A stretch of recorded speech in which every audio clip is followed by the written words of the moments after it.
지난주에 어떤 설교했는지 혹시 기억이 나십니까? 네, 기억하실 필요 없습니다. 제가 말씀드리면 되니까는요. 이제 들으면 생각이 나시겠죠. 오병이어의 기적. 그렇죠. 오병이어의 기적. 우리는 단순히 어린아이 도시락 하나로 믿음으로 드리면은 큰 역사가 일어난다라고만 이제 우리는 가르침을 받았지만 그 속에 또 굉장히 중요한 은혜, 우리 주님께서 우리 속보이는 백성들을 바라보시는 시선, 미워하거나 경멸하지 않으시고 원수 앞에 상을 차려주시기를 원하시는 것, 그리고 그 광야에서 천국에 가서 우리가 누릴 천국잔치의 모형처럼 한 끼 식사를 나누셨다는 것, 그리고 남은 것들을 다 챙기라고 하신 그 주님의 음성 속에서 그 광야에 참석하지 못한 우리 이방인들을 향해서 사랑을 베푸시려는 하나님의 마음도 깨닫고, 이제 그런 내용을 우리가 공부했습니다. 오늘은 그 오병이어 기적의 후속편이 되겠습니다. 오늘 본문의 말씀을 보니 사람들이 억지로 예수님을 잡아서 왕으로 이렇게 추대하려고 했다고 합니다. 예수께서 그들이 와서 자기를 억지로 붙들어 임금으로 삼으려는 줄을 아셨다, 이렇게 되어 있습니다. 이 억지로라고 하는 게 납치라는 의미를 가지고 있습니다. 강제로, 폭력적으로, 말 안 들으면 강제로 구금을 해서라도, 이런. 당시에 광야에서 오병이어의 기적을 딱 맛보고 나니까 5천 명의 남자들이 눈이 뒤집혔습니다. 왜냐하면은 민생이 민심이라는 말이 있잖아요. 정치하시는 분들, 우리 먹고 사는 문제를 해결해 주면 그 사람 대통령 된단 말이에요. 아니, 해결해 주면이 아니라 해결해 준다고 말하면, 사실 해결할 능력은 없지만 먹고 사는 문제를 편하게 해주겠다고 하면 그 사람이 허물이 있어도 됩니다. 그 정도로 우리는 사는 데 민감하니까요. 그래서 먹는 문제가 해결이 됐잖아요. 그것도 뭐 몇 명 먹인 게 아니라 몇만 명을 한 번에 빡 먹이실 수 있는 정도면 왕의 자격이 되죠. 당시에는 로마의 압제하에 있던 시대고 착취와 수탈을 당해서 특히 가장들이, 남자들이 얼마나 고통스러운 그런 걸 봤습니까? 그런데 그 문제를 해결해 주실 분, 그리고 모세가 다시 나타났다고 생각을 했습니다. 예전에 이스라엘 백성들은 광야에서 비슷한 걸 먹었던 경험이 있습니다. 뭐죠? 만나. 예. 하늘에서 만나가 내려와서 불가능한 일이 일어났던 거죠. 그 수많은 사람들이 그걸 먹고 40년을 지냈으니까요. 그런데 지금 만나가 다시 내려왔다고 생각한 겁니다. 이 많은 사람이 불가능한 방법으로 먹었으니까. 그러니까 저 사람이 모세일 것이다. 모세의 환생이다. 그리고 모세가 어떤 사람이었습니까? 민족 지도자였다고요. 그래서 자기 민족을 가나안 땅으로 이끌었듯이 저분도 우리가 저분을 떠받들면 저분이 우리를 새로운 나라로 이끌어 주실 것이고 저분만 따라가면 먹고 살 걱정이 없을 것이다. 이런 생각이 딱 드니까 이 사람들이 동요하기 시작했죠. 그래서 만약에 저런 능력이 있음에도 불구하고 우리의 왕이 되지 않겠다면 저 사람을 억지로 구금을 해서라도 우리는 결국에 뭐냐면 구테타를 일으키겠다, 이제 밀란을 일으키겠다, 이 지경까지 간 겁니다. 사실 하나님께서 원하시는 그림은 아니었죠. 그들은 하늘의 신령한 그 양식, 하나님이 주시는, 우리 주님이 주시는 그 오병이어의 역사를 통해서 하나님을 주목하기를 바랬고, 하나님께서 돌보고 계신다는 사실을 그들이 이해하고 하나님 앞에 그들의 삶을 드리기를 원했으나 그들은 하나님을 어떻게 합니까? 아버지라기보다는 자신들의 필요를 채워주는 신으로 인식하고 안 되면 무력을 써서라도 차지하고 말겠다, 이런 조짐을 보였다는 겁니다. 사실 이런 상황이 되니 예수님께서는 그 무리들을 정리해서 다 보내시고 돌아가라고, 그리고 제자들도 너희들은 이 바다를 건너서, 이 호수를 건너서 건너편으로 가 있어라. 그리고 더 깊은 광야로 들어가셨어요. 예수님께서 제자들하고 그냥 같이 가버리시면 되는데 왜 제자들하고도 거리를 두고 사람들하고도 거리를 두고 광야로 더 깊이 들어가셨을까? 그것은 흔들리셨기 때문입니다. 예수님은 완벽한 인간이십니다. 신이시지만 인간. 그게 굉장한 고민스러운 거죠. 왜냐하면은 대속물이 되어야 했기 때문에 완벽한 제물이어야 하고 완벽한 제물이라면 완벽한 사람이어야 하고 그래서 실제로 예수님은 배고픔도 느끼셨고 광야에서 줄이셨을 때 그리고 공포도 느끼셨습니다. 예수님은 십자가를 앞에 두고 겟세마네 동산에서도 할 수만 있다면 이 잔을 마시지 않고 지나가는 방법을 찾으셨고요. 분노도 하셨고 연민도 가지셨고 눈물도 흘리셨고 그렇단 말입니다. 그게 맞는 거죠. 왜냐하면 우리 인간을 대신해서 죽어야 하는데 야 내가 생긴 거는 사람이지만 아무리 찔러도 안 아프지롱 그러면 말이 되는 거냐고요. 그게 그건 거짓말이잖아요. 재물이 될 수가 없는 거죠. 똑같은 인간이어야 해요. 예수님이 무력이나 권세욕이 있으신 분이 아니라는 건 여러분들도 아실 겁니다. 하지만 예수님도 마음이 흔들리죠. 왜요? 백성들이 불쌍하잖아요. 예수님의 그 연민, 그러니까 예수님의 사역의 가장 큰 방해물은 연민이었죠. 백성들을 너무 사랑하시는 거예요. 몸에 해로운 줄 알면서도 자식이 좋아하면 갖다 주는 게 부모입니다. 우리 어머니는 그러셨어요, 저한테. 해로운 줄 알면서도 자식이 좋아하니까 갖다 줬다고요. 예수님도 예수님이 30년 이상 벌써 이 땅에 계셨던 거지 않습니까? 계시면서 인간의 몸을 가지고 로마 사람들과 상대도 해보셨고 동네에서 자라나면서 사람들이 얼마나 고통스러운 삶을 사는지를 같이 지내면서 다 아셨기 때문에 저 사람들이 얼마나 오죽하면 나를 강제로라도 붙들어서 자신들의 독립을 원하는지 의도는 다르지만 예수님은 그들이 불쌍했고 저 사람들의 소원을 들어주고 싶다라는 유혹이 생길 법도 했죠. 차라리 밥을 굶고 고통을 당해라 그러면은 예수님은 뭐 그런 거 뭐 흔들리지도 않지만 배고픈 거 무섭지 않아? 그런 건 흔들리지 않죠. 하지만 불쌍하잖아 백성들이. 그러니까 이 사람들의 뜻을 들어주고 싶은 연민이 생기실 수도 있죠. 그때는 더 깊이 광야로 들어가셨어요. 우리들도 그런 고민이 있습니다. 여러분 우리 그리스도인들도 우리는 이 땅에서 발을 붙이고 살아가는 그냥 일반 사람들입니다. 그런데 하늘의 은혜를 받아버렸어요. 그러니까 이 땅의 룰에 따라서 이 땅 안 믿는 사람들과 섞여서 살아가는데 우리는 다른 법칙을 가지고 살아요.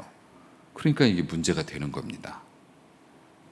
바보 소리도 듣고 손해보는 것도 같고 내가 믿음 방식대로 하면은 다른 사람에게 뒤처지는 것도 같고 뭐 그런 거 있습니다. 그런데 우리가 그렇다고 해서 그 사람들과 동화될 수는 없죠. 받은 은혜가 있는데. 그러니까 우리는 고민합니다. 그래서 하여튼 뭐든지 고민스러워요. 잘 돼도 고민스럽고 안 돼도 고민스럽고 뭔가 내가 하나님 앞에 잘못하고 있는 게 아닐까. 혹은 어떤 경우에는 완벽하게 여기서 그리스도인이 되고 내가 가게에 나가서 장사할 때 완벽한 장사꾼으로서 막 손님들 나의 이익을 위해서 뭐 거짓말도 조금씩 하면서 그냥 좀 더 받기도 하고 막 이렇게 살다가 또 교회 와가지고서 집사님, 권사님 하면서 막 이게 뭐 이렇게 하면 이렇게 살아도 되나 자괴감도 느끼고 막 그래요. 그러니까 우리는 여기는 교회는 빈들, 저쪽은 세속과 빈들을 왔다 갔다 해요. 그러면 우리가 이제 신앙생활하면서 그런 괴리감이 느껴지니까 내가 너무 가증스럽고 그런 것 같으니까 어떤 사람들은 수도원을 짓고서 담을 쌓고 세상과 결별을 합니다. 내가 세상 사람들하고 섞여 살면서 막 거짓말하게 되고 이러니까. 근데 그것도 하나님의 뜻은 아닙니다. 하나님께서 우리를 이 땅에 보내시고 공부시켜 주시고 이렇게 멀쩡한 사람 만들어 주신 이유는 뭐냐면 잘 먹고 잘 살고 뭐 그렇게 해라 이것이 아니고 세상에 나아가서 네가 받은 은혜, 네가 누리고 있는 것들을 통해서 길을 잃은 영혼들을 또 잃어버린 백성들을 너희들이 내 손과 발이 되어서 그들을 내게로 이끌으라고 하는 사명을 가지시고 우리에게 이런 걸 주신 거니까 또 은혜도 주셨으니까. 그러니까 우리가 빈들에서만 살 수는 없는 겁니다. 그렇다고 세속에서만 살 수도 없어요. 그럼 우리는 어떻게 해야 됩니까? 예수님처럼 하면 됩니다.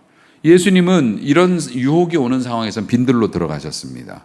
거기서 하나님께 가까이 나아가서 하나님 앞에서 마음을 드리고 또 하나님과 이렇게 튜닝을 한 거죠. 조율을 하고 다시 영적으로 무장하고 그리고 세상에 내려와서 일반 사람들을 또 막 만나시고 막 그러셨습니다. 그러다 공포가 오거나 두려움이 오거나 분노가 치밀면 또 동산에 올라가서 기도하시면서 하나님 앞에 자신을, 우리 믿는 사람들은요 빈들과 세속을 오가는 사람들이었고 오가야 됩니다. 세속에서만 머물면 우리는 오염될 겁니다. 그러면 우린 다시 빈들로 나와야 합니다. 빈들에만 있어서도 안 됩니다. 빈들에서 은혜 받고 세상에 나가서 열심히 은혜대로 살아서 우리 주님의 손과 발이 되어서 주님이 원하시는 일들을 행해야 하죠. 주님도 그렇게 하셨기 때문에. 자, 이렇게 예수님께서는 빈들, 유혹을 받으시고 빈들로 들어가셨고 제자들은 그 바다 건너편으로 가라고 했습니다. 이미 날이 어두워졌어요. 날이 어두워졌는데 제자들은 사실 그거는 문제가 아니죠. 왜냐하면은 베드로가 예수님 만날 때 물고기 잡던 그 사건도 베드로가 그런 얘기하죠. 내가 밤이 맞도록 수고를 했지만 밤새도록, 그러니까 밤에 나가서 물고기 잡던 어부들이니까 제자들이 밤에 뭐 호수로 뭐 건너편으로 가라고 하는 거는 문제가 안 돼. 근데 문제는 뭐냐면 이 호수가 아닌 거예요. 이게 뭐 저 원천 뭐 신대저수지 이런 지금 우리가 알고 있는 뭐 광교 호수공원 이런 게 아니라고요. 예. 그 호수, 광교 호수공원 한 바퀴 돌면 몇 킬로 될까요? 한 10킬로요? 16킬로요? 안 돌아봤구만. 돌아봤어요? 네. 1시간이면 돌지 않아요? 한 바퀴? 3시간 반이요? 어디 다녀오신 거예요? 중간에서 뭐 사 먹고 그러니까 그러지. 그냥 걸어야지. 1시간 반? 우리가 시속 4km로 걸면 6km? 갈릴리 호수 지금 제자들이 배 타고 들어간 데는 둘레가 52km라고 돼 있어요. 52km 한 바퀴 돌면. 가로폭이 16km, 긴 쪽이 24km, 21km, 남북으로 21km, 동서로 12km. 그러니까 이게 둥그런 모양, 타원형의 모양이고요. 갈릴리라는 게 원래 둥글다라는 뜻이에요. 둥근 호수. 뭐 디베라 호수라고도 하고 갈릴리 호수라고도 하고 뭐 그러는데 히브리 사람들은 바다하고 호수를 똑같은 단어를 써요. 얌이라고 하는 단어를 쓰는데 바다와 호수의 개념이 없어요. 그래서 이 사람 근데 보기에도 호수 같아 보이지는 않지 않습니까? 말이 그렇지 16km 뭐 21km 이러면 보이지도 않지 않습니까? 끝이. 그러니까 바다처럼 보이죠. 근데 민물이라고 해요. 갈릴리 호수가.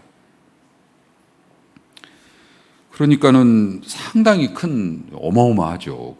그 크기가 어마어마한데 거기를 이제 배를 타고 건너가면 그거 쉽지 않을 것 같은데요.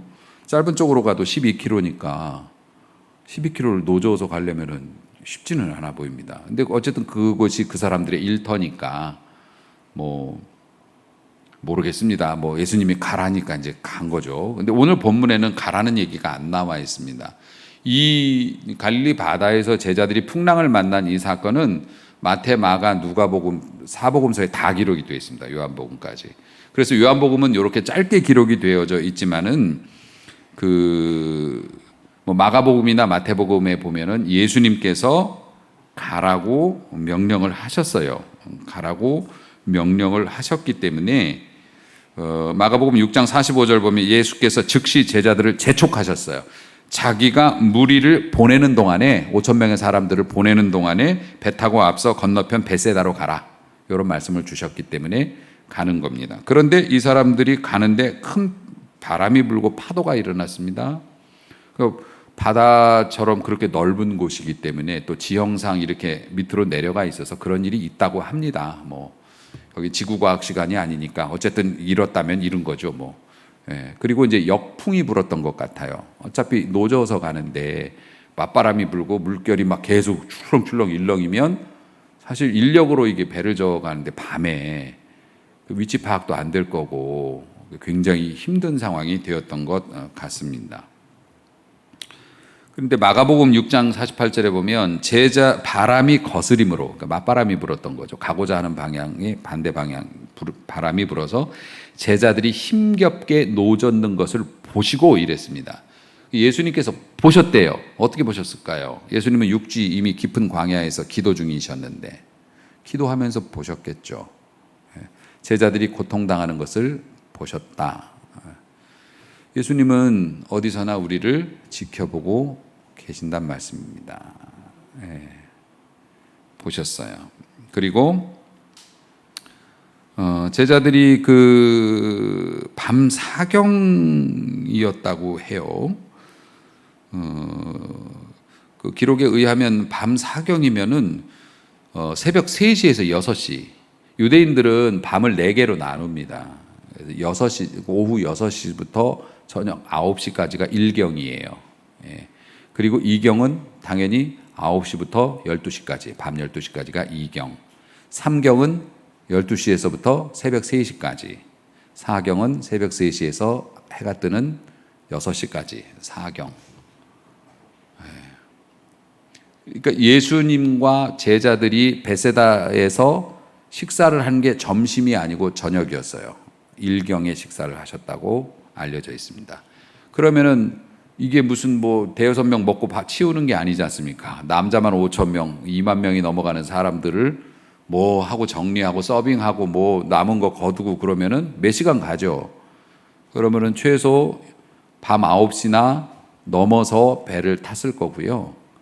그러면은 뭐 한 10시쯤 배 탔다고 하면은 사경이면은 최소 새벽 3시가 넘은 시간이지 않습니까? 그러니까 몇 시간 동안은 아마 배에서 고생을 했던 것 같아요. 막 이제 직사게 고생했죠. 예수님이 그것을 보시고 그들에게 오십니다. 근데 어떻게 오셨습니까?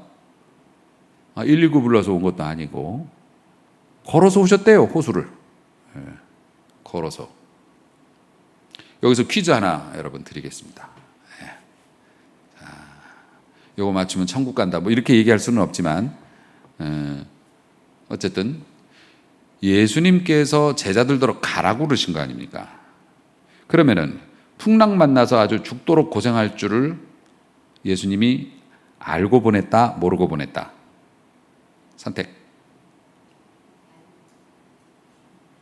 뭐 법적인 문제가 있는 게 아니니까 그냥 말씀하셔도 괜찮습니다. 자, 한 표 나왔습니다. 알고 보냈다. 여러분들 패로 가르고 싶진 않네요. 뭐 손들어 보라고 할 수는 없겠고 정답일 것 같아요. 예수님이 모르시는 게 어디 있어요? 그 미래의 일을 왜 모르시겠습니까? 알고 보냈죠. 사실 예수님이 기합 주신 거 아닙니까? 그 정도면 제자들 기합 주신 거잖아요. 시험하신 겁니다. 지난번 시간에 우리 배웠죠. 시험은 왜 우리에게 주시는 겁니까? 네가 순종 하나하나 보자. 궁금해서 시험 보내시는 건 아니라는 거죠. 그럼 뭡니까?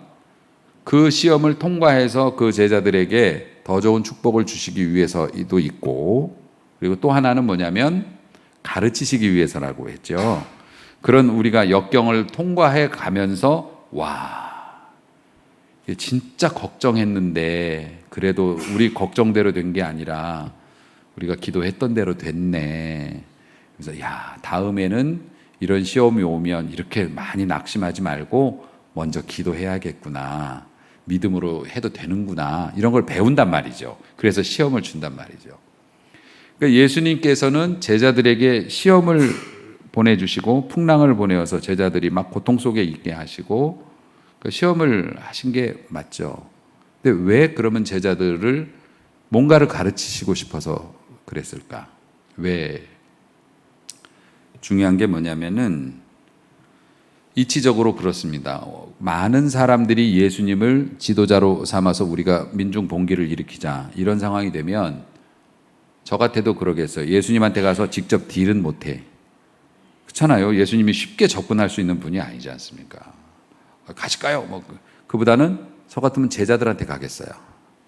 너희들이 모시는 너희 스승을 우리가 옹립해서 우리의 지도자로 삼으려고 하는데 얘기 좀 잘 해주고, 그리고 되면 당신들 장관 뭐 총리 뭐 그런 거 하면 되잖아. 예. 장관 뭐 총리 이런 거 해도 되고, 이러면서 청을 넣었을 것 같아요. 제자들은 성령 충만을 받기 전까지 일치단결해서 예수님을 좋아서 따라다니기도 했고 능력도 받지만 예수님을 통해서 자기들도 신분 상승하고 싶었던 사람입니다. 그 욕망을 숨기지 않았어요. 심지어는 어머니가 두 아들을 데리고 와서 예수님 정권 잡으면 하나는 왼쪽 하나는 오른쪽에 앉혀달라고 청을 넣었을 정도니까 제자들도 예수님이 신기한 기적을 일으킬 때마다 어깨에 막 힘 들어가는 거죠. 이야, 우리가 줄을 잘 잡았다. 이분만 따라다니면 진짜 한 자리는 하겠다. 벌써 사람들이 우리 우러러보는 거 봐. 연예인들 막 사람들이 열광하는데 매니저가 막 어깨에 막 힘이 들어가요. 자기한테 열광하는 것도 아닌데. 딱 그겁니다. 그러니까는 제자들한테 섭외가 들어왔을 거예요, 분명히. 그리고 제자들은 우리가 잘 얘기할게. 우리가 잘 얘기할 테니까 바다 건너에 가서 우리 서로 만나서 좀 몇 대 몇 이런 거 좀 얘기 좀 하고, 분명히 그러고도 남음이 있죠.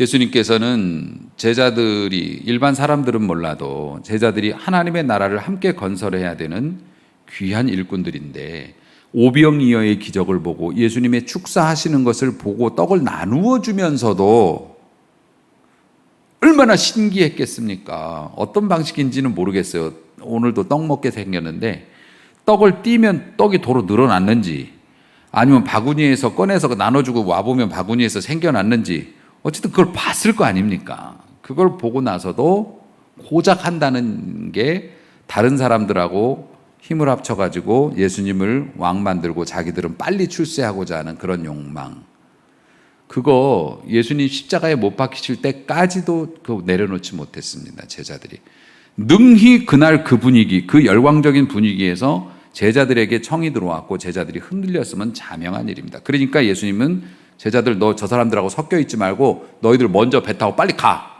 가라고, 같이 말 섞지 말고.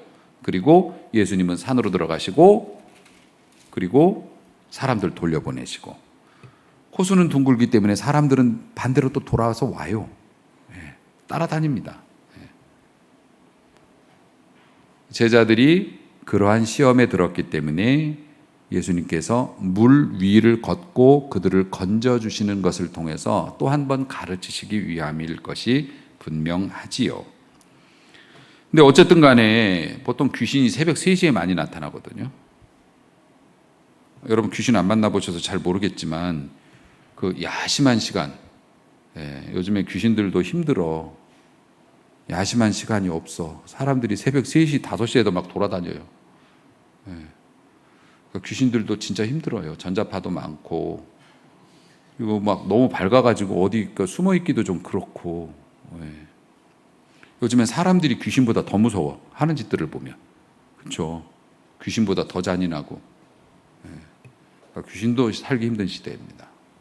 어쨌든 새벽 3시, 원래 새벽이 더 깜깜하다고 하지 않습니까? 새벽 3시죠. 아무리 어부들이라고 하지만 사람들인데 공포심이 얼마나 있겠습니까? 못 나가게 생겼다 이거. 그리고 깜깜한 방에 횃불 같은 건 아마 들었겠죠. 횃불 같은 건 있겠죠. 그 깜깜한 밤에 아무것도 없는데 나갔겠습니까?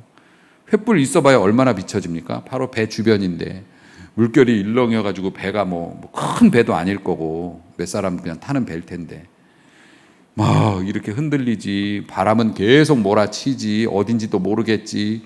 완전 멘붕에 빠져 있을 때 저쪽에서 뭐가 흰 게 걸어오니까 귀신이라고 하지. 제자들이 유령인 줄 알고 놀라 소리 질렀다고 그래요.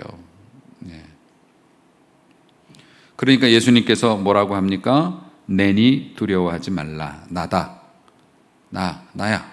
두려워하지 말라. 이제 이렇게 해서 제자들을 안심을 시키시고 제자들이 기뻐서 배로 영접했고 배는 이제 무사히 목적지에 도달했다. 다른 다른 복음서들에 보면 예수님이 바람과 풍랑과 파도를 꾸짖으시니 잠잠해졌고 제자들이 도대체 저분이 어떤 분인데 말로 이것을 잠잠케 하는가 뭐 했다. 그리고 또 하나 있죠. 마태복음에 그 기록 나오는데 이날 또 하나 에피소드 있었죠. 요한복음에는 안 나오지만 뭐였죠? 자, 퀴즈를 또 한번 낼게요. 네, 설교를 계속 해요, 말아요. 네. 베드로가 자기도 무리를 한번 걸어보고 싶다고 예수님께서 허락해 주시면 한번 걸어보고 싶다고 그랬어요. 그러니까 예수님께서 그럼 오라고 그랬습니다. 근데 베드로가 사바사바 무리를 몇 걸음 걷다가 그 파도가 크게 출렁이는 걸 보고 두려워함으로 빠져들었다. 그러니까 예수님께서 건져내시면서 이렇게 말씀하셨습니다. 왜 의심하느냐, 믿음이 적은 자요. 이렇게 말씀하셨어요. 이러니까 목사님들이 이제 설교를 어떻게 하시냐면,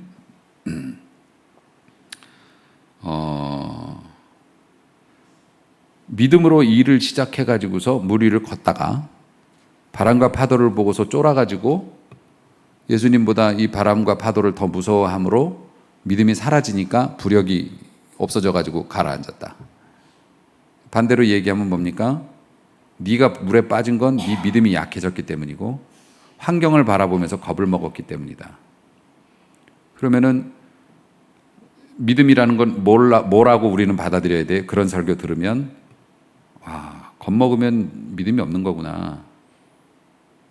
겁먹으면 믿음이 없는 거구나. 내가 환경을 보면서 자꾸 두려워하니까 믿음이 없어져가지고 자꾸 실패를 하는구나. 기적이 안 일어나는구나. 그래서 이번에 로또가 안 맞은 거구나. 이런 생각을 한단 말이죠. 그러니까 사람들이 어떻게 한다고요? 환경을 안 보면 되겠네. 그래서 기도원을 세우고 그 속에 들어가 세상 사람들 안 만나고 자기들끼리 막 하고 그렇게 합니다. 물건 같은 거 농사지어서 내다 팔다 보니까 자꾸 깎아달라고 그러면 안 깎아주고 미워하는 마음 생기니까 팔지도 말고 그냥 우리끼리 먹고 그냥 끝내야 되겠다. 이렇게 은둔 생활이에요. 근데 예수님의 방식은 그렇지 않았다고 그랬죠. 근데 여러분, 환경을 보고 두려워하는 것이 믿음이 없어서 그렇습니까? 아니요. 인간은 방어 본능이 있어요. 여러분이 아무리 믿음이 좋은 사람이라고 그래도 지나가다 뱀 보면 어떡해요? 어머, 뱀이네. 이러지는 못해요. 기절을 하고 피하겠죠. 여러분 생각해 보십시오. 차가 달려오면 놀래서 피하지, 안 피합니까? 믿음이 있으면, 믿음으로 하면 독을 마셔도 죽지 않고 독사가 물어도 죽지 않고 아니 그러면 겁내면 믿음 없는 거냐고요. 그러면 마약을 먹어야지. 마약 먹은 사람들은 겁이 없잖아요. 우리 사는 사람이 풍랑과 파도를 보고 두려워하는 건 당연한 일이에요. 여러분의 마음에 두려움이 들었다고 해서 믿음이 없다고 생각하면 안 돼요. 그러면 우리는 믿음이 있다고 생각을 할 수가 없어요. 걱정이 여러분의 마음에 들어온다고 믿음이 없다고요? 걱정이 여러분의 마음속에 근심 걱정이 그것 때문에 잠 못 이루고 그러면 믿음이 없는 겁니까?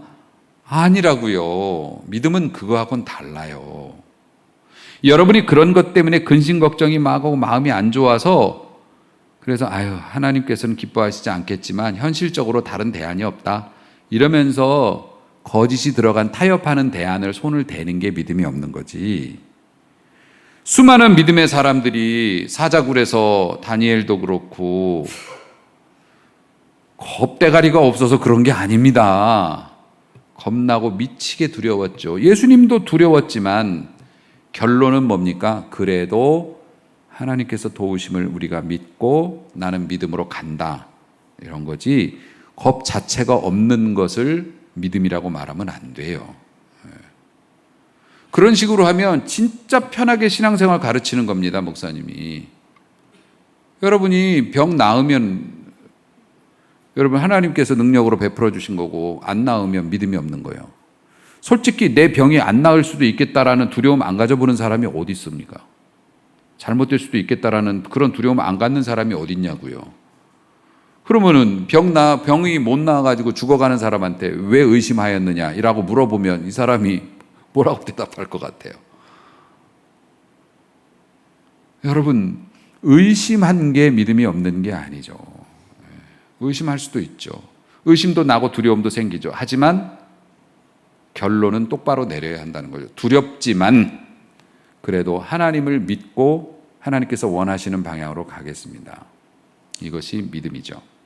그러니까 여러분, 오늘날 우리 그리스도인들에게도 우리 주님께서 왜 의심하였느냐, 믿음이 적은 자들아라고 말씀하실 수 있어요. 왜요? 우린 교회 열심히 다녔는데, 나 11조 꼬박꼬박 하는데. 근데 여러분, 베드로가 예수님께서 이게 건져주시면서 왜 의심하였느냐, 믿음이 적은 자여 라고 말할 때 단순히 바람과 풍랑과 파도 보고 쫄아서 내가 빠졌기 때문이다라고만 생각했을까요? 안 그렇습니다. 성경은 전체적인 이 정황을 봐야 돼요. 그래야 성경 속에 있는 주님의 마음을 읽기가 쉽습니다. 베드로도 수제자였지 않습니까? 제자들 중에서 어른이었다고, 형이었다고요. 그러면은 민중봉기를 일으키고자 하는 그 열성당원들이 누구한테 왔을 것 같으세요? 베드로한테 왔지. 제자들한테 왔고 베드로한테 왔죠. 뭔 일인데? 제일 먼저 나서니까. 베드로도 오병이어의 기적을 일으킨 벳세다 광야에서 하나님의 능력을 보고 나서 어떤 결론을 내렸냐면 저 능력이 나에게 도움이 되겠다라는 결론을 내린 거죠. 예수님은 지금 그 말씀하시는 겁니다. 네가 벳세다 광야에서 혹은 나를 따라다니면서 수많은 기적을 보면서 왜 의심하였느냐? 그가 하나님이심을 의심한 게 아니었다고요. 하나님께서 무엇을 원하시는지. 오늘날 그러니까 베드로도 하나님이시니까 좋아요. 하나님이시고 예수님 능력 많으시니까 내가 예수님 좋아하거든요. 그러니까 예수님 따라다닐 테니까 나에게 뭘 주세요. 이렇게 생각했죠. 오늘날도 열심을 내는 그리스도인들이 혹은 목회자들이, 여러분, 교회도 대기업이 있습니다. 삼성, LG 이런 것처럼 그런 대기업이 있어요. 교회들도. 대형 교회들이 그런 거죠. 제가 개척을 한 목사고 아주 성도가 하나도 없는 상태에서부터 어떤 외부의 도움도 받지 않고 재정적으로도 그렇고 또 인원도 어느 교회에서 신실한 일꾼들을 데리고 나온 것도 아니고 저는 정말 저희 부부만 딱 나와가지고 아무도 없는 곳에서 생개척을 했죠. 그러면서 별의별 꼴을 다 보는데 부교역자를 모시는 데 있어서도 상처도 많이 받았어요. 이력서를 가지고 왔다가 도로 가져간 적도 있습니다. 죄송하지만 이력서 도로 주시겠습니까? 우리 교회에 교인이 없다는 걸 알고 우리 교회가 규모가 이렇다는 걸 알고 부교역자가 이력서를 도로 달래요. 그래서 도로 드린 적이 있습니다. 공고를 내면 오지 않아요. 젊은 그 신학교 졸업한 일꾼들이 오지 않아요. 그런데 놀아요. 그러면서 큰 교회에만 계속 이력서를 넣어요. 다른 건 몰라도 일반 회사는 그럴 수 있습니다. 자기의 뜻을 세우고 원하는 것을 하기 위해서 그렇게 할 수는 있는데 교회는 그런 게 아니죠. 교회는 빈들이잖아요. 근데 빈들에서 줄을 서요. 백을 찾아요. 큰 교회 부교역자로 무사히 5년, 10년 하면 개척할 때 그 교회 이름을 쓸 수 있고 개척 지원도 받을 수 있고 그 교회에서 많은 남아도는 일꾼들을 몇 년간 파송해 주기도 해요. 집사님, 장로님들을 이렇게 파송해서 처음에 시작할 때 힘이 되라고 하고 헌금도 거기다 하라고 그러고 어느 교회 출신이다 그러면은 그냥 이름만 걸어도 그 지교회인 줄 알고 그냥 사람들이 막 옵니다. 그 여러분 잘 아시잖아요. 근데 이름 모를 무슨 그런 교회 그런 거 하면은 부교역자들이 오지 않아요. 젊은 사람들이. 사랑과 희생과 헌신과 섬김, 이것이 원래 주의 종들의 목표 아닙니까? 일반 성도님들보다 더 그래야 되는데 그런 게 요즘 세태입니다. 그러면 그들은 교회를 통해서 무엇을 얻고 싶었을까? 하나님의 일도 하지만 나의 부귀와 명예도 권세도 하나님을 통해서 얻고 싶다, 이런 거 아니겠습니까? 목사님들이 물론 많은 영혼들을 구원하기 위해서 우리 교회로 오세요 하지만 어느 교회는 기업처럼 운영이 되어집니다. 뭐 누워서 침 뱉기이지만 그들은 진정 영혼을 사랑해서 한 영혼이라도 교회를 데려오려고 했을까? 그렇다면 왜 다니면서 남의 교회 전도지 꽂혀 있는 거 도로 빼내고 자기 교회 걸 집어넣을까? 옛날 교회들이 그렇게 성장하는 교회들이 있었습니다. 그렇게 해야 된다고 배웠대요. 부교육자가 저에게 직접 고백한 얘기입니다. 저 다른 교회 전도지 많이 빼고 다녔습니다. 그렇게 해서 자기 교회로 데려오려는 이유가 뭘까? 영혼을 구원하고 하나님의 뜻을 실현하기 위해서? 아니요. 교세를 늘리고 큰 교회 만들어서 떵떵거리고 그런 사람들에게 왜 의심하였느냐? 믿음이 없는 자들아. 이렇게 말씀하신다고요. 먹고 사는 게 두려워서 회사에 잘릴까 봐 무서워서 손해 날까 봐 두려워가지고서 11조를 할까 말까 바들바들 떨고 있는 사람들한테 믿음이 없는 사람이라고 말하는 게 아니라 네가 내 능력을 이용해서 너의 부귀와 영화를 맛보고자 하느냐? 믿음이 없는 자야. 그랬던 거죠. 우리는 주님의 심판대 앞에서 너는 왜 그랬니? 이 믿음이 없는 녀석아. 이런 대접받지 않기를 원합니다. 괜찮아요. 무서워할 수 있고 주저할 수 있고 두려워할 수 있어요. 하지만 좋은 결론을 내는 성도가 되시길 주의 이름으로 축복합니다. 예수님이 이놈아 그러면서 또 건져주셨잖아요. 우리 주님이 건져주셨어요. 사랑하는 성도 여러분, 믿음이 좋다는 게 겁이 없다는 게 아니고 믿음으로 하면 뱀한테 물려도 안 죽고 그러는 게 아닙니다. 뱀 조심하시고 믿음만 있으면 독약을 먹어도 안 죽고 그러는 게 아닙니다. 깡으로 하는 게 아니에요. 믿음은 하나님을 알고 하나님의 뜻대로 행하는 것이 믿음입니다. 비록 더디고 겁쟁이 같은 우리들이지만 그래도 한 개라도 좀 이루어 보려고 애쓰며 노력하면 주님께서 믿음이 부족하지만 이뻐라 해주시고 사랑해 주시고 건져 주시고 오병이어의 기적 벳세다의 기적으로 우리를 먹이시고 입히시니까 걱정 말고 제발 하나님 내 어려운 문제를 해결해 주시는 분으로만 여기지 말고 하나님은 모든 것을 가지셨지만 그래도 제가 가진 이 조그만 것도 제가 한번 드려보고 싶은데 받으시겠습니까? 하는 성도로 살아가는 은혜가 있기를 바라겠습니다. 그러면 나는 큰 돈이 없어서 헌신 못해. 나는 건강이 없어서 못해. 아니요. 우리 교회는 작아서 아무것도 못해. 어림도 없는 얘기. 그건 믿음 없는 얘기예요. 가난한 과부의 2랩돈도 기억하시고요. 네. 참새 한 마리도 기억하시는 주님께서 우리 같은 교회 또 여러분 같은 신실하고 훌륭한 이런 성도들이 하나님 앞에 하고자 하는 열망을 왜 모르시겠냐고요. 다 알아주시죠. 믿음으로 행하는 거죠.